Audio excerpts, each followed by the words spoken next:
आप Indira Gandhi national open university से BA economics honours या एमए इकोनॉमिक्स कर रहे हैं तो आपको हमारी एप्लीकेशन महाविद्या इकोनॉमिक्स में वीडियो कोर्स के अलावा आपको पीडीएफ नोट्स और हार्ड कॉपी नोट्स मिलेंगे। तो आप हमारी एप्लीकेशन महाविद्या इकोनॉमिक्स स्कूल जरूर डाउनलोड कर लें। फिलहाल हमारे पास ये सारे के सारे कोड अवेलेबल हैं। इसके अलावा और भी पेपर कोड है, वो भी हम आपको जल्दी प्रोवाइड कराने की कोशिश करेंगे।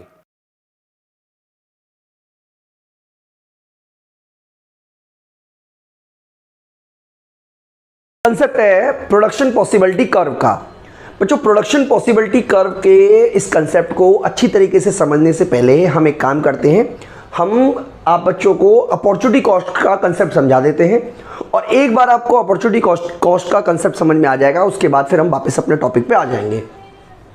तो यहाँ पे हम आपको प्रोडक्शन पॉसिबिलिटी कर्व से पहले आपको एक टॉपिक करा रहे हैं जिसको बोलते हैं अपॉर्चुनिटी कॉस्ट। देखिए, अपॉर्चुनिटी कॉस्ट क्या होती है? अपॉर्चुनिटी कॉस्ट होती है best cost of next best alternative, यानी कि जब आप किसी चीज़ को पाते हो तो आपको कोई ना कोई चीज़ खोनी पड़ती है, तो किसी चीज़ को पाने की कॉस्ट जो है वो सेक्रीफाइस करना है जिससे आपने खोया। देखिए, मैं आपको एक एग्जांपल समझा देता हूँ, आपको आसानी से समझ भी आ जाएगा। मान लीजिए कि मैं ये वीडियो बनाता हूँ और मान लीजिए मैं ये वीडियो बना रहा हूँ, मेरे पास ये ऑप्शन है वीडियो बनाने का, जो कि मैं अपने घर पे बना रहा हूँ, लाइट भी मेरी, बिजली भी मेरी, मैं ही पढ़ा रहा हूँ, टॉपिक भी मुझे आता है। तो जो कॉस्ट है वो जीरो नहीं होती बच्चों, ये आप याद रखिएगा। कॉस्ट नेवर भी जीरो, कभी भी जीरो नहीं होती। क्योंकि अगर मान लीजिए यही काम मैं किसी इंस्टीट्यूट के लिए करता या किसी इंस्टीट्यूशन के लिए कर देता, मान लीजिए मैं किसी कॉलेज में, मैनेजमेंट कॉलेज में अपना लेक्चर देने जाता, तो मेरे हिसाब से मुझे 1 घंटे के मान लीजिए 1500 रुपये मिल जाते हैं। ठीक है, 1500 रुपये पर लेक्चर मुझे मिल जाता। अब 1500 रुपये पर लेक्चर का मतलब ये हुआ कि अगर मान लीजिए मैं 1 घंटे में वीडियो बना रहा हूं तो इसका मतलब है ये मेरी कॉस्ट है अगर मैं वीडियो बनाता हूं तो। बात समझने की कोशिश कीजिएगा बच्चों। इसका मतलब आपने क्या चुना? मैंने चुना मान लीजिए वीडियो बनाना, तो इसका मतलब ये हुआ कि मैंने उस चीज़ को सेक्रीफाइस भी तो किया जो मैं कर सकता था। इसका मतलब अपॉर्चुनिटी कॉस्ट का मतलब होता है जिस चीज़ को आपने सेक्रीफाइस किया उसको हम अपॉर्चुनिटी कॉस्ट कहते हैं। तो यहाँ पे हम बात कर रहे हैं बच्चों मार्जिनल अपॉर्चुनिटी कॉस्ट की। तो मार्जिनल अपॉर्चुनिटी कॉस्ट को हम एमआरटी भी बोलते हैं, मार्जिनल रेट ऑफ ट्रांसफॉर्मेशन भी बोलते हैं।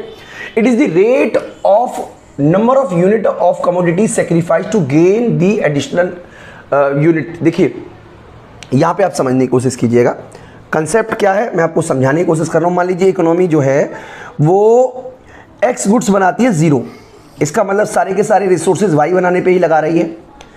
इसका मतलब बेटा ये हुआ कि अगर आपको एक्स गुड्स बनानी है एक और, यानी कि एक एक्स प्लस करने के लिए आपने जो वाई सेक्रीफाइस किया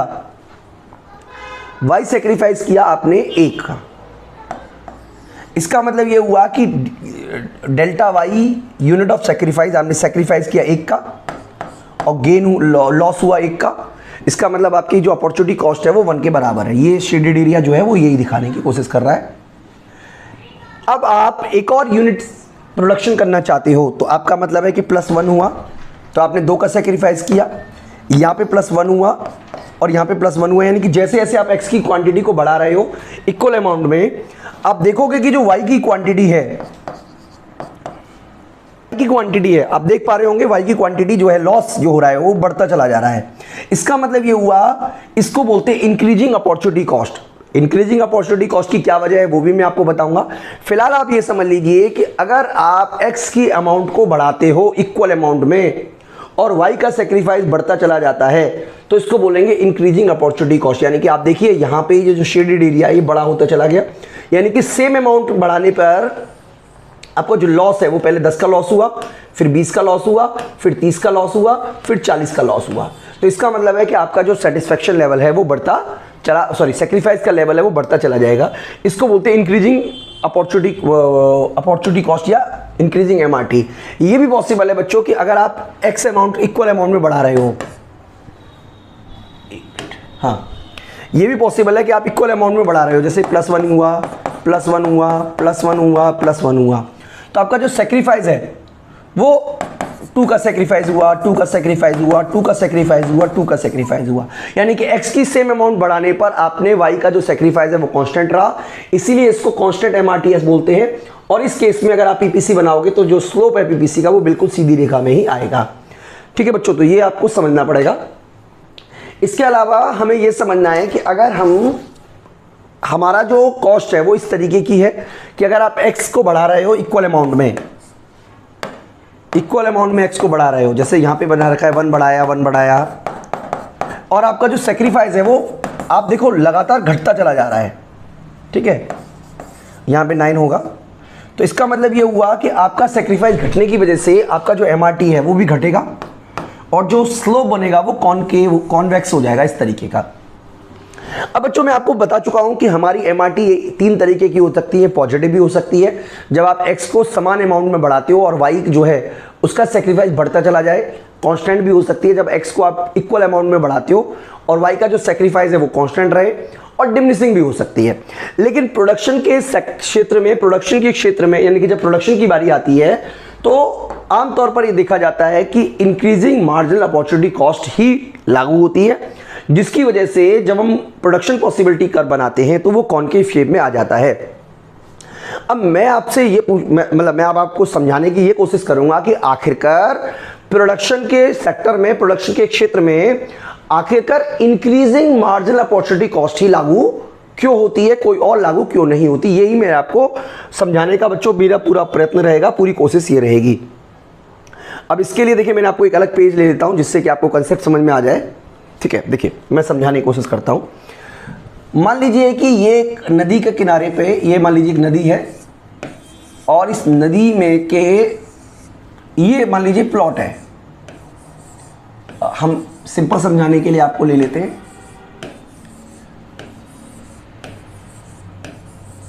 कितने हो गए? 1 2 3 4 5 6 7 8 9 और 10। हम ये मान लेते हैं कि चलिए इक्वल अमाउंट में प्लॉट हमने दे दिए। अब एक फैक्टर सभी चीज़ों को बनाने में इक्वली एफिशिएंट नहीं होता। मतलब ये हुआ कि इस लैंड पर आप, हर लैंड पर आप 10 कमरे बना सकते हो, 10 हाउस बना सकते हो या 10 रूम बना सकते हो। मैं हाउस की जगह रूम लिख देता हूं, यानी कि हर पर 10 रूम बना सकते हो आप। सिंपल सी बात ये है, 10 रूम बना सकते हो। यानी कि अगर आप सारा का सारा पैसा सारे के सारे फैक्टर को रूम बनाने पे ही लगाते हो तो आपको कितने रूम बनेंगे? 10 रूम बनेंगे, सॉरी 100 रूम बन जाएंगे।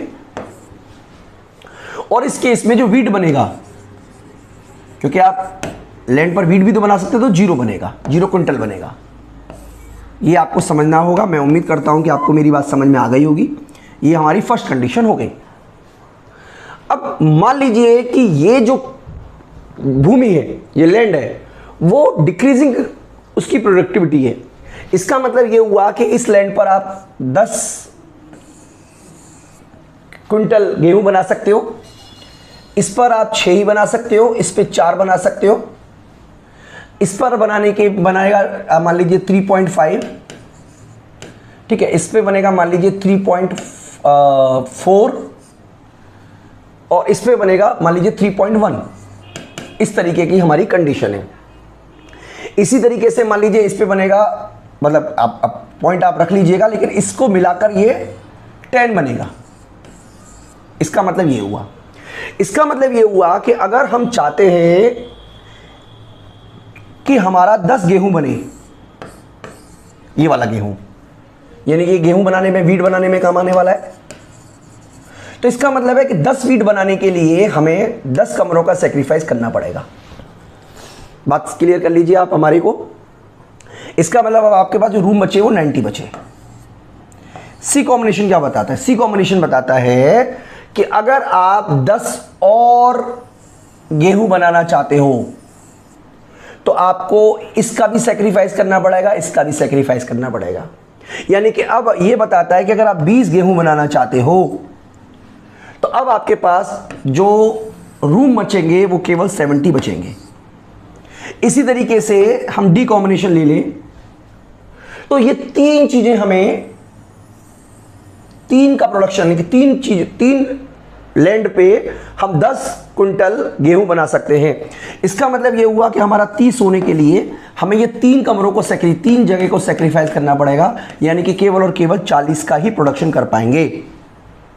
इसी तरीके से हमारा ई कॉम्बिनेशन क्या बोल रहा है कि अगर आप ये सारा का सारा गेहूं बनाने में खर्च करते हो तो आपको ये 40 रूम को सेक्रीफाइस करना पड़ेगा, यानी कि आपका जो रूम बनेगा वो 0, तब जाके ये 40 बनेगा। तो जैसा कि आप देख रहे हो कि सबसे पहले हमने गेहूं बनाने में उस लैंड का प्रयोग किया जो सबसे ज़्यादा एफिशिएंट है। तो इक्वली एफिशिएंट ना होने की वजह से, फैक्टर की वजह से, हमारा जो मार्जिनल रेट ऑफ ट्रांसफॉर्मेशन है वो हमेशा इंक्रीजिंग ही होता है, और इसकी वजह से जो हमारा शेप बनता है प्रोडक्शन पॉसिबिलिटी कर्व का वो कॉनकेव ही बनता है। तो ये बात आपको याद रखनी चाहिए बच्चों। यहाँ पे हम वापस आ जाते हैं अपने पॉइंट पर और अपने टॉपिक को हम यहाँ से शुरू करते हैं। सबसे पहले मैं आपको बता देता हूँ, एक मिनट बेटा, यहाँ से शुरू होता है, हाँ, कि production possibility curve is the curve which shows different combination of two goods. कितनी गुड्स का? 2 गुड्स का। हम यहाँ पे जब मान के चल रहे हैं कि 2 गुड्स हैं, एक व्हीट है और एक मशीन है, तो दोनों में इक्वल ही वो एक तरीके से एफिशिएंट नहीं है। अगर हम ये मान भी लें कि फैक्टर मशीन में इक्वली एफिशिएंट है तो वो व्हीट बनाने में इक्वली एफिशिएंट नहीं होगा। इसीलिए अगर आप चाहते हो 10 गेहूं बनाना तो शुरुआत में आपको 10 मशीन का सेक्रीफाइस करना पड़ेगा, फिर 10 और गेहूं बनाने के लिए आपको 20 मशीन का सेक्रीफाइस करना पड़ा, फिर 10 और गेहूं बनाने के लिए आपको 30 मशीन का सेक्रीफाइस करना पड़ा, और फिर 10 और गेहूं बनाने के लिए आपको 40 मशीन का सेक्रीफाइस करना पड़ा। इसी को बोलते हैं बच्चों मार्जिनल अपॉर्चुनिटी कॉस्ट या marginal rate of transformation.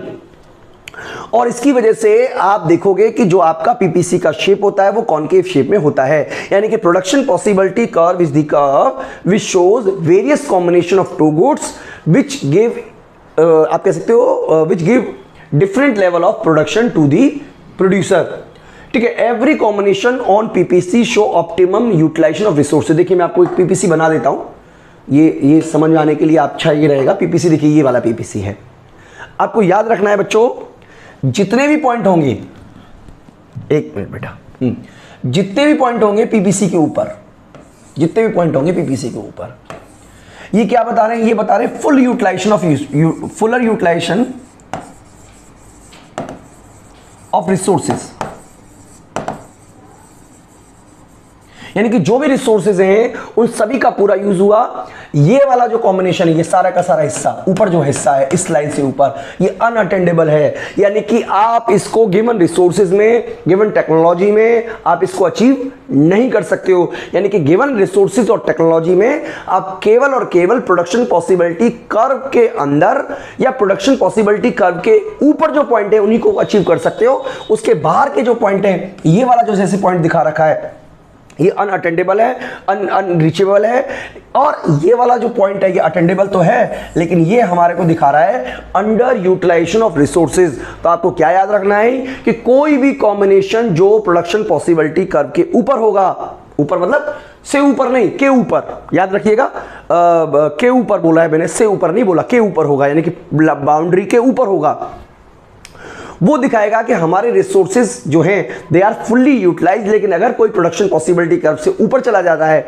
Point के बाहर चला जाता है, तो ये हमें दिखाएगा कि हमारे रिसोर्सेज जो हैं they are not fully utilized. तो ये बच्चों हमें पॉइंट समझना पड़ेगा। इसके अलावा जैसे ही जी पॉइंट की बात करेंगे तो जी पॉइंट हमें क्या दिखा रहा है? जी पॉइंट हमें दिखाता है that resources are underutilized, यानी कि रिसोर्सेज जो है वो अंडर यूटिलाइज्ड है। यही बच्चों हमें समझना पड़ेगा। चलिए हम आगे बात करते हैं।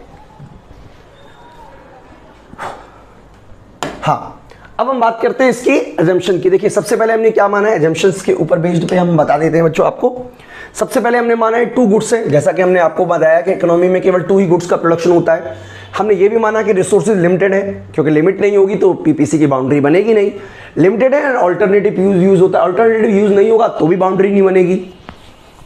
Resources are fully and efficiently utilized, यानी कि जब भी हम प्रोडक्शन पॉसिबिलिटी कर्व की बाउंड्री बनाते हैं हम ये मान के चलते हैं कि रिसोर्सेज जो हैं उनका पूरा तरीके से यूज हो रहा है। इसके अलावा level and technology remain constant, यानी कि हम टेक्नोलॉजी में किसी भी तरीके का चेंज को एज्यूम नहीं करते हैं।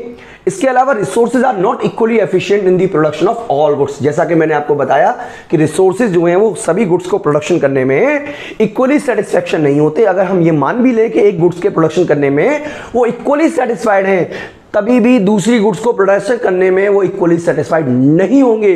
इसी की वजह से आप देखोगे कि दूसरी गुड्स का जब प्रोडक्शन होता है तो जैसे जैसे आप दूसरी गुड्स को प्रोडक्शन करते हो, पहली गुड्स जो है उसका सेक्रीफाइस बढ़ता चला जाता है। इसके अलावा बच्चों स्लोप की बात करें, जैसा कि हमने आपको बताया, दो बातें आपको याद रखनी है। मैं आपको चलिए यहीं बता देता हूँ, अलग से बता देता हूँ। हाँ, इसमें बता देते हैं, एक पेज ले लेते हैं अलग से। देखिए, दो बातें आपको याद रखना है। पहला ये होता है पीपीसी, यानी कि एक तो ये डाउनवर्ड है, डाउनवर्ड स्लोप है। अगला ये कॉनकेव है। देखिए, डाउनवर्ड का मतलब है कि अगर आप एक्स को बढ़ाते हो तो आपको वाई सैक्रिफाइस ही करना पड़ेगा। यानी कि पीपीसी डाउनवर्ड होता है, इसका मतलब है कि अगर आप इकोनॉमी में एक गुड्स को बढ़ाते हो, एक गुड्स की क्वांटिटी को बढ़ाते हो, तो दूसरे गुड्स की क्वांटिटी 100% घटेगी।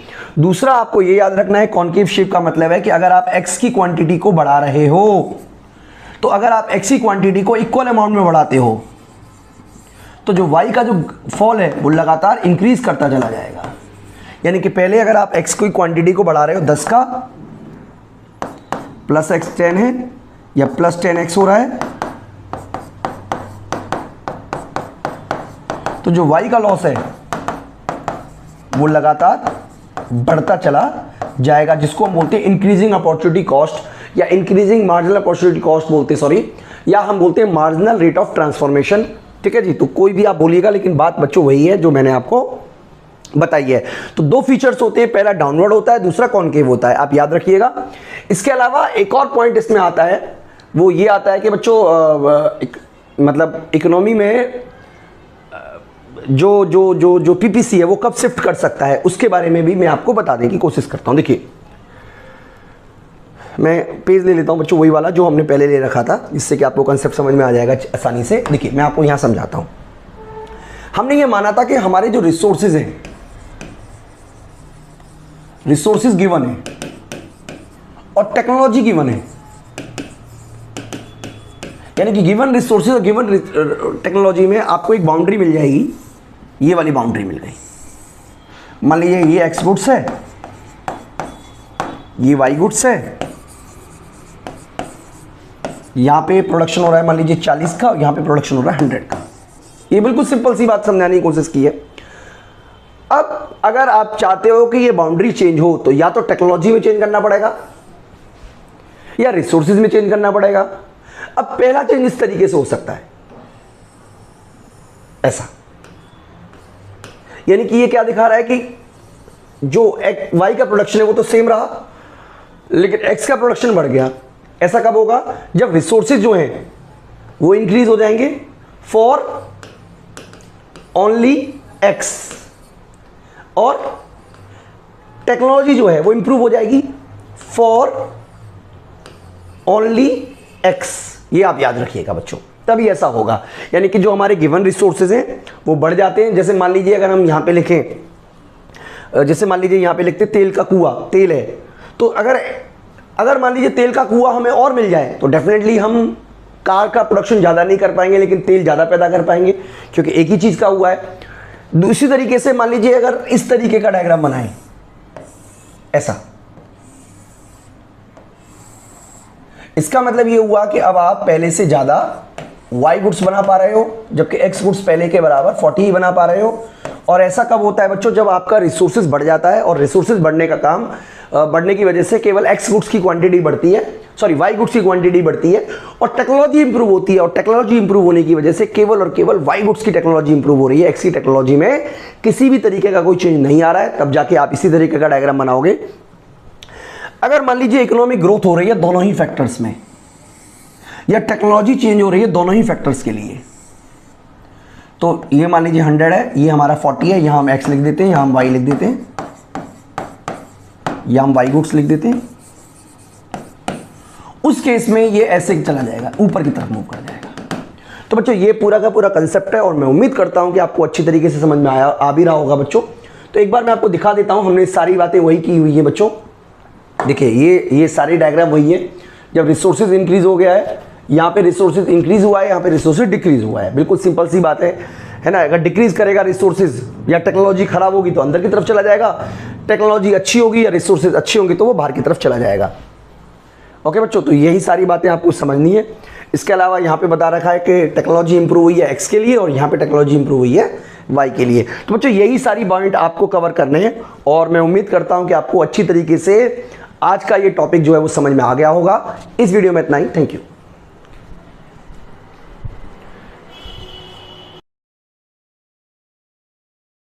करते हैं, टॉपिक है हमारा एलोकेशन ऑफ रिसोर्सेज, यानी कि एलोकेशन ऑफ रिसोर्सेज एक सेंट्रल प्रॉब्लम है, उसका सॉल्यूशन किस तरीके, एलोकेशन ऑफ रिसोर्सेज की प्रॉब्लम का सॉल्यूशन किस तरीके से किया जाता है।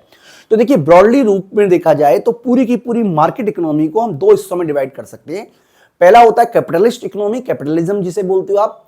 दूसरा होता है सोशलिस्ट इकोनॉमी, जिसके कि हम मार्केट इकोनॉमी जिसको हम सेंट्रली प्लान इकोनॉमी बोलते हैं। मैं दोबारा बोल देता हूं, दो तरीके की इकोनॉमी हम यहां पे लेके चल रहे हैं। पहली इकोनॉमी होती है हमारी जिसको हम बोलते हैं मार्केट इकोनॉमी या कैपिटलिस्ट इकोनॉमी, दूसरी है हमारी सोशलिस्ट इकोनॉमी या सेंट्रली प्लान इकोनॉमी।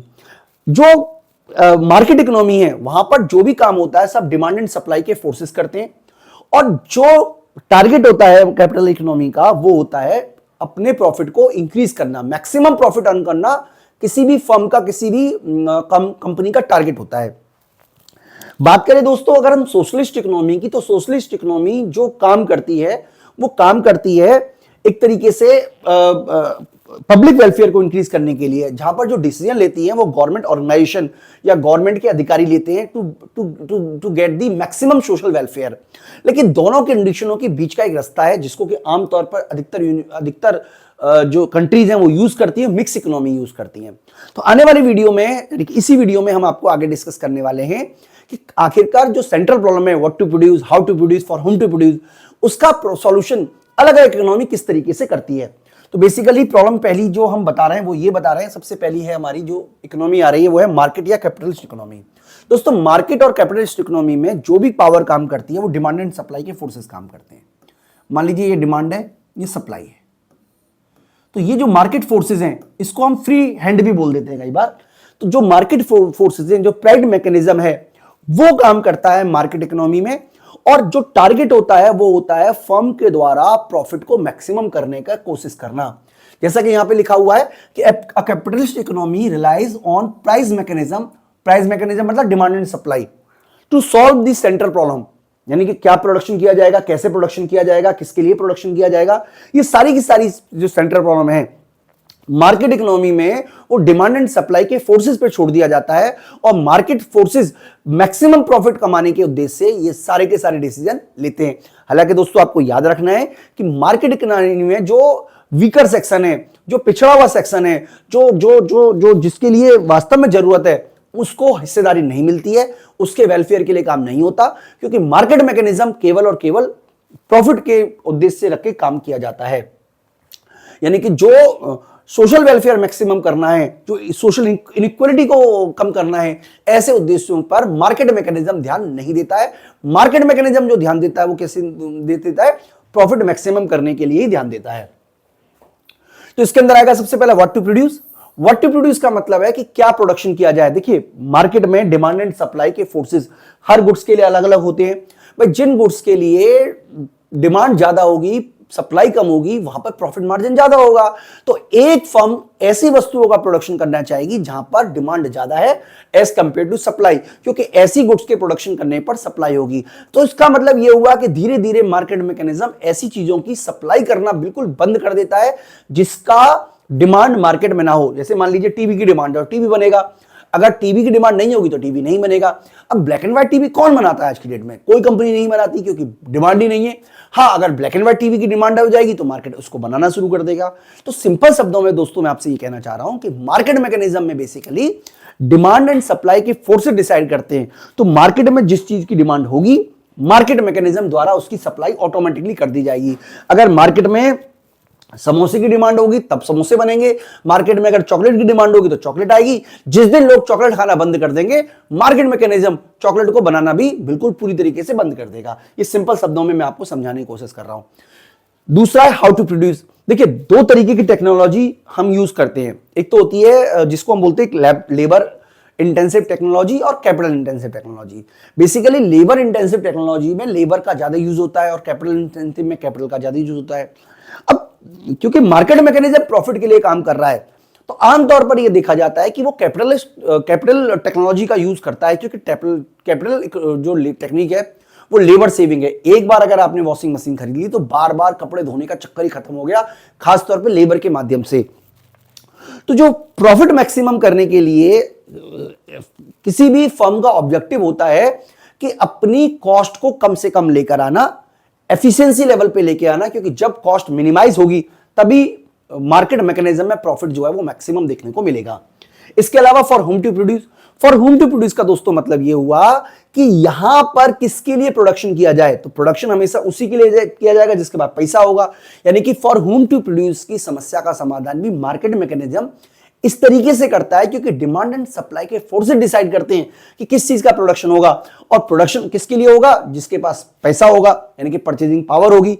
इसीलिए मार्केट इकोनॉमी में वो लोग जो पिछड़े हुए हैं, जो गरीब हैं, जो वीकर सेक्शन है, वो पिछड़ जाते हैं और उनके लिए गुड्स का प्रोडक्शन नहीं होना, यानी कि वो एक तरीके से मार्केट मैकेनिज्म केवल ऐसी गुड्स का प्रोडक्शन करने में फोकस करता है जो अमीरों के लिए हो, गरीबों के लिए वो गुड्स प्रोवाइड कराने की कोई प्रयास नहीं करता है दोस्तों। तो ये सारे के सारे कंसेप्ट है, ये सारे के सारे पॉइंट आपको हमारी एप्लीकेशन के माध्यम से भी नोट्स के अंदर मिल जाएंगे। इसके अलावा दोस्तों सोशलिस्ट इकोनॉमी की अगर हम बात करें तो सोशलिस्ट इकोनॉमी में डिमांड एंड सप्लाई के फोर्सेस काम नहीं करते और उसका ऑब्जेक्टिव भी प्रॉफिट कमाना नहीं होता, बल्कि सोशलिस्ट इकोनॉमी में तो दोस्तों जो सेंट्रल अथॉरिटी है, जो आप कह सकते हो एक तरीके से जो गवर्नमेंट के द्वारा अथॉरिटी बनाई गई है, वो डिसाइड करती है कि what to produce, how to produce और होम टू प्रोड्यूस। और जब वो प्रोडक्शन करते हैं तो इस बात का ध्यान में रखा जाता है कि जो प्रॉफिट है वो मैक्सिमम हो, जो पब्लिक वेलफेयर है, जो सोशल वेलफेयर है वो मैक्सिमम हो, चाहे प्रॉफिट हो या ना हो, लेकिन सोशल वेलफेयर को मैक्सिमाइज करना ही इस पूरी की पूरी आप कह सकते एक तरीके से सोशलिस्ट इकोनॉमी या सेंट्रली प्लान इकोनॉमी का लक्ष्य होता है। तो सबसे पहले हम बात करते हैं what to produce. What to produce में गवर्नमेंट के द्वारा ऐसी चीज का प्रोडक्शन करने पर जोर दिया जाता है जो एसेंशियल हो, जैसे हेल्थ केयर है, स्कूल है, हॉस्पिटल है, फूड है, शेल्टर है, ये तमाम तरीके की चीजें market economy centrally plan economy produce करने की कोशिश करती है ताकि वेलफेयर जो है वो मैक्सिमम हो। दूसरा है फॉर हाउ टू प्रोड्यूस। अब देखिए ऑब्जेक्टिव क्या है, ऑब्जेक्टिव है कि ज्यादा से ज्यादा लोगों को नौकरी मिले, ज्यादा से ज्यादा लोगों को रोजगार मिले, अनएम्प्लॉयमेंट कम से कम हो। तो गवर्नमेंट का प्रयास होता है ऐसी टेक्नोलॉजी का यूज करना जो कि लेबर इंटेंसिव हो, यानी कि ज्यादा से ज्यादा लेबर लगे और प्रोडक्शन जो है चाहे वो कॉस्ट एफिशिएंट ना भी हो, लेकिन लेबर का यूज ज्यादा से ज्यादा हो, ऐसा प्रयास इस टेक्निक के द्वारा होता है। देखिए सोशलिस्ट इकोनॉमी में गवर्नमेंट का प्रयास होता है कि गरीब लोगों के लिए भी प्रोडक्शन हो, अमीरों के लिए भी हो, यानी कि goods and services are distributed based on need. लोगों की जरूरत के हिसाब से गुड्स एंड सर्विसेज का प्रोड्यूस किया जाता है, ना कि उनकी परचेजिंग पावर के हिसाब से। गवर्नमेंट का ऑब्जेक्टिव होता है कि जो रिसोर्सेज हैं, जो गुड्स को प्रोड्यूस करने में बनाए जा रहे हैं, वो इक्वली डिस्ट्रीब्यूटेड हो, लोगों की परचेजिंग पावर के हिसाब से डिसाइड ना हो, बल्कि सभी लोगों को रिसोर्सेज का हिस्सेदारी मिल पाए। दोस्तों तो अभी तक हमने जो समझा उसमें बेसिकली ये समझने की कोशिश की कि जो मार्केट इकोनॉमी है, जो सेंट्रली प्लान इकोनॉमी है, दोनों के कुछ फायदे हैं, कुछ नुकसान है। मार्केट इकोनॉमी के कुछ फायदे और जो सेंट्रली प्लान इकोनॉमी के कुछ फायदे हैं, उनको जोड़कर मिक्स इकोनॉमी काम करती है। मिक्स इकोनॉमी में मार्केट मैकेनिज्म अधिकतर फैसले लेता है, लेकिन गवर्नमेंट उनको हाईली रेगुलेट करती है। यानी गवर्नमेंट जो है वो लोगों के फायदे के लिए भी मार्केट सिस्टम में इंटरफेयर करती है। तो यहां पे दोस्तों हम समझने की कोशिश कर रहे हैं कि कौन कौन से डिसीजन है जो मिक्स इकोनॉमी में लिए जाते हैं। तो जैसा कि हमने आपको बता दिया है ऑलरेडी कि जो मिक्स इकोनॉमी होती है वो कॉम्बिनेशन है किसका, मार्केट मैकेनिज्म का विद गवर्नमेंट इंटरवेंशन, यानी कि दोनों चीजें एक साथ काम करती हैं। सारे फैसले, अधिकतर फैसले डिमांड एंड सप्लाई के फोर्सेस ही लेते हैं, गवर्नमेंट उसमें इंटरफेयर नहीं करती है। लेकिन ऐसी चीज जिसमें गवर्नमेंट को लगता है कि भैया ये तो समाज के लिए हानिकारक है, या गवर्नमेंट को लगता है कि इससे तो सोशल वेलफेयर होगा नहीं, तो गवर्नमेंट ऐसी चीजों में इंटरफेयर करती है। अब जैसे मान लीजिए शराब है, वाइन है, अब वाइन को गवर्नमेंट द्वारा हाईली टैक्स लगाया जाता है और इसी तरीके से किसानों को सब्सिडी दी जाती है। ये केवल मार्केट मैकेनिज्म में ही पॉसिबल, ये केवल मिक्स इकोनॉमी में ही पॉसिबल होता है। यानी कि प्रोडक्शन करने की छूट है, आप जो मर्जी प्रोडक्शन करो, सरकार आपको रोकेगी नहीं, लेकिन अगर वो चीज हार्मफुल हुई तो सरकार आप पे टैक्स लगा देगी, और अगर वो चीज फायदेमंद हुई तो सरकार आपको सब्सिडाइज कर देगी। तो सबसे पहला है मार्केट एंड गवर्नमेंट का रोल। मार्केट मैकेनिज्म का सबसे बड़ा रोल होता है, अधिकतर फैसले मार्केट मैकेनिज्म के द्वारा ही लिए जाते हैं। डिमांड एंड सप्लाई के फोर्सेज ही डिसाइड करते हैं what to produce, how to produce and for whom to produce. लेकिन अगर सरकार को यह लगता है कि इसमें गवर्नमेंट इंटरफेयर का जरूरत है तो गवर्नमेंट उसको रेगुलेट करती है, खासतौर पे एसेंशियल गुड्स के लिए। जैसा कि आपने देखा होगा, जिस समय टमाटर या मान लीजिए ऑक्सीजन सिलेंडर की बात करें तो कोविड के समय एक ऑक्सीजन सिलेंडर 5,000 10,000 में मिल रहा था। तो गवर्नमेंट को ऐसे सिस्टम में इंटरफेयर करना ही पड़ेगा, क्योंकि मार्केट मैकेनिज्म पे अगर आप छोड़ दोगे, डिमांड एंड सप्लाई के फोर्सेस पे छोड़ दोगे, तो बहुत बड़ी जनता ऐसी होगी जो इसका फायदा नहीं उठा पाएगी। जनता फायदा उठाए, लोग फायदा उठाएं, इसलिए गवर्नमेंट को उनको रेगुलेट करना ही पड़ेगा। यही बात यहां पे समझाने की कोशिश की है कि मार्केट एंड गवर्नमेंट रोल्स, यानी कि certain decision are left to the market forces, whether demand and supply determine resource distribution, जैसा कि मैंने आपको बताया। लेकिन बाकी के कई सारे एरिया हैं जिनको गवर्नमेंट रेगुलेट करती है, खास तौर पे एसेंशियल सर्विसेज में और पब्लिक वेलफेयर से जुड़ी हुई चीजों के लिए। गवर्नमेंट जो है, पेट्रोल को गवर्नमेंट ने डी रिलीज कर दिया, यानी कि एक तरीके से मार्केट मैकेनिज्म पे छोड़ दिया। लेकिन ऐसी बहुत सारी चीजें हैं, खास तौर पे जैसे जिनको गवर्नमेंट के द्वारा हाईली रेगुलेट किया जाता है, ताकि ऐसा ना हो कि वो लोगों की पहुंच से बाहर हो जाए। इसके अलावा reserve activities for government, government के द्वारा मार्केट के ऊपर बहुत सारी एक्टिविटी छोड़ दी जाती हैं। गवर्नमेंट कहती है कि ठीक है, मार्केट मैकेनिज्म इन चीजों को बना लेगा, टीवी, फ्रिज, एसी, कार, कपड़े, दुकानें, ये सब मार्केट मैकेनिज्म बना लेता है। लेकिन बहुत सारी चीजें ऐसी है जो गवर्नमेंट अपने पास रखती है, जैसे रेलवे है, जैसे डिफेंस है, जैसे न्यूक्लियर पावर है। ये सब चीजों को गवर्नमेंट को अपने पास रखना पड़ता है, ताकि ऐसा ना हो कि भाई जो जो जो वेलफेयर है लोगों का वो घट जाए। तो ये सोशल प्रायोरिटी की चीजों को गवर्नमेंट को अपने पास रखती है। इसके अलावा रेगुलेटरी मेजर्स, गवर्नमेंट जो है वो मार्केट मैकेनिज्म में आमतौर पर इंटरफेयर नहीं करती है, लेकिन दोस्तों गवर्नमेंट के द्वारा रेगुलेट करना मार्केट को बहुत जरूरत है। गवर्नमेंट ऑनियन का प्राइस डिसाइड नहीं करती है, लेकिन जब ऑनियन का प्राइस 200 रुपए किलो हो जाएगा तो गवर्नमेंट को कहीं ना कहीं मार्केट सिस्टम में इंटरफेयर करना ही पड़ेगा, रेगुलेट करना ही पड़ेगा। तो रेगुलेशन का काम गवर्नमेंट करती है, टैक्सेशन लगाने का गवर्नमेंट काम करती है, सब्सिडी करने का गवर्नमेंट काम करती है। आमतौर पर मार्केट मैकेनिज्म अपने आप में इतना अलर्ट होता है, अपने आप में इतना समर्थ होता है कि इसकी गवर्नमेंट की जरूरत है ही नहीं मार्केट मैकेनिज्म को, लेकिन जरूरत पड़ने पर गवर्नमेंट उसमें इंटरफेयर कर सके, इस तरीके का एश्योरेंस मिक्स इकोनॉमी आपको प्रोवाइड करती है। इसके अलावा गवर्नमेंट का जो फोकस होता है वो वेलफेयर और डेवलपमेंट पे होता है। गवर्नमेंट के द्वारा बहुत सारी स्कीम चलाई जाती है, क्योंकि जो पुअरेस्ट सेक्शन है, देखिए how to produce, for whom to produce and for what to produce, ये तो मार्केट मैकेनिज्म कर देगा। लेकिन वीकर सेक्शन का क्या, तो इसी के लिए उज्ज्वला योजना चलाई जाएगी, ताकि ऐसा वीकर सेक्शन जो सिलेंडर, एलपीजी सिलेंडर बाय नहीं कर पा रहा है उसको सिलेंडर मिले। ऐसे लोगों के लिए जो वीकर सेक्शन है, जो पिछड़ा हुआ है, उसके लिए गवर्नमेंट हेल्थ स्कीम लेकर आएगी, फूड स्कीम लेकर आएगी।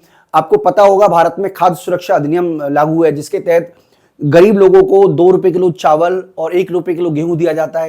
ये क्यों दिया जा रहा है गवर्नमेंट के द्वारा? ताकि भैया ऐसा ना हो, मार्केट मैकेनिज्म तो उनको प्रोवाइड नहीं कराएगा इतने सस्ते में, तो गवर्नमेंट प्रोवाइड करा रहे। इस तरीके का जो एश्योरेंस है वो गवर्नमेंट के द्वारा किया जाता है।